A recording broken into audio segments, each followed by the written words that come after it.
So I've been getting a lot of inquiries about what the Bris BSA470 15-foot dive rescue boat looks like before it's assembled, and also people have been requesting, to see the boat actually put together. So that's what I'm going to do for you here today. So now that you've unrolled the boat, just like with any process, you're going to use your foot pump that is supplied. Now, again, I use a high pressure pump. We are going to advise that you use the pump that is provided for you. If you notice the boat is a little wet right now, I wanted to rinse it down really fast. That'll look nice for you. So, as usual, open these air valves when you start at the back.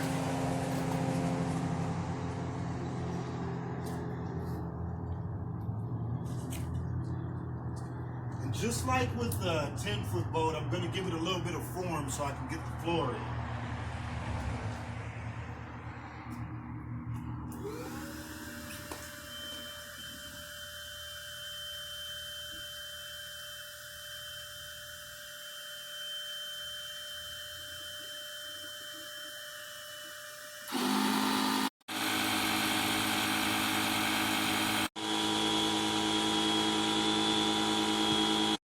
Alright, so you have 5 chambers on this boat, 2 towards the back, 1 for the front. Next, what you're going to do is you're going to come over to the bag that is provided. This is one thing I really like about this particular boat. You carry all of your accessories in here. So you go ahead and remove your oars. Got your side joiners, your bench seats.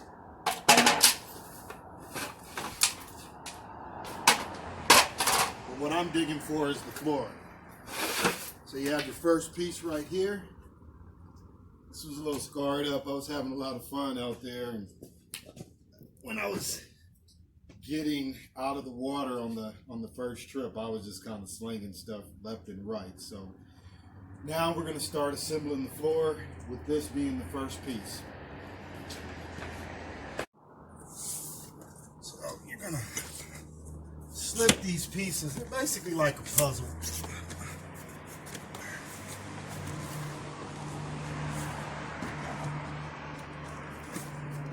There we go. So next, you're going to go to your next floorboard.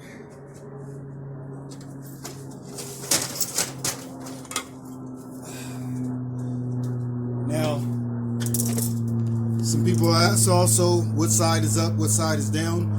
You always want these rivets facing down.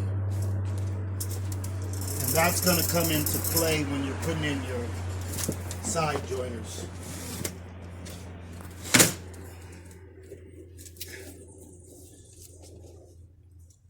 As you can see, it's basically just like a huge puzzle. You can't really go wrong. So I got a few rocks in there. Had a great adventure on the last outing. Couldn't have been more pleased with this boat. And that's why I'm taking the time to go ahead and show you guys how to assemble this floor. Now you always want to make sure you put in the last board closest to the transom before you put in board number 5. And I will show you why in a quick second. So this is why you put the last board in first before you put the 5th board in, because basically what you're going to do is to stabilize the floor, you're going to bring it up almost like a fan, and you're going to clamp the 2 pieces together, put them back down. It's not a really hard process by any means. Definitely can be done by one person. So what you do is you lift this up right here, and there we go. You slide it in like so. It's just that simple. So now that you have your floorboards assembled, you're going to put on your side joiners. Now there's 6 of them because this is a 15-foot boat, so you're going to have 3 on each side. Now inside of the boat you have patches That'll help you align these. It's a very simple process. What you're gonna do is, basically I'm going from patch to patch. And if you notice, I have this flat side at the bottom. So you just curve it over and snap it in like that. It's pretty easy.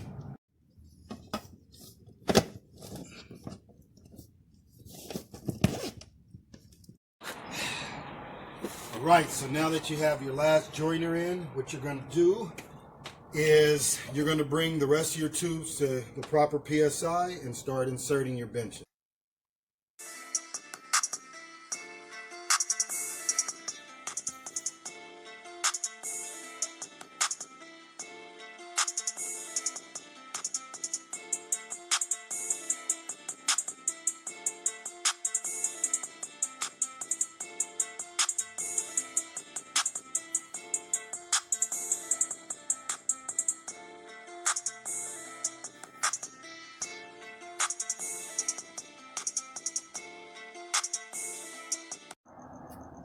So now that you've brought all 5 tubes to 3 PSI, what you're going to do now is inflate your inflatable keel. You're going to bring that to a maximum of 4 PSI.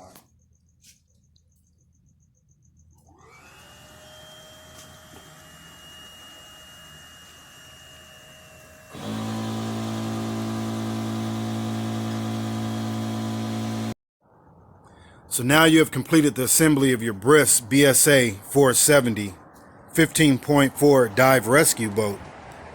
Now, this is definitely going to be an upgrade from the leisure boat, as far as you're working with 2000 denier fabric, which is at 1.2 millimeter on the top, and here at the bottom you have double the fabric, which is 2.4 millimeter. Now, as you can see, you have a grab rope that pretty much extends completely around the boat minus the transom, and you have a total of 18 D-rings. Have D-rings that run all alongside of the boat as well as on the outside. Now you have 6 grab handles. This will hold 9 passengers and over 2,200 pounds. Of course, they come with the oars. Now this is a very durable, high-grade marine plywood transom. And this transom is capable of holding up to a 40 horsepower motor. Now you also have your vinyl mat there for your battery / gas tank. And you also have a one-way drain valve here. Now the cool thing about this one-way drain valve is, as you take on water, you simply pop that valve. Water comes out, but none can come in.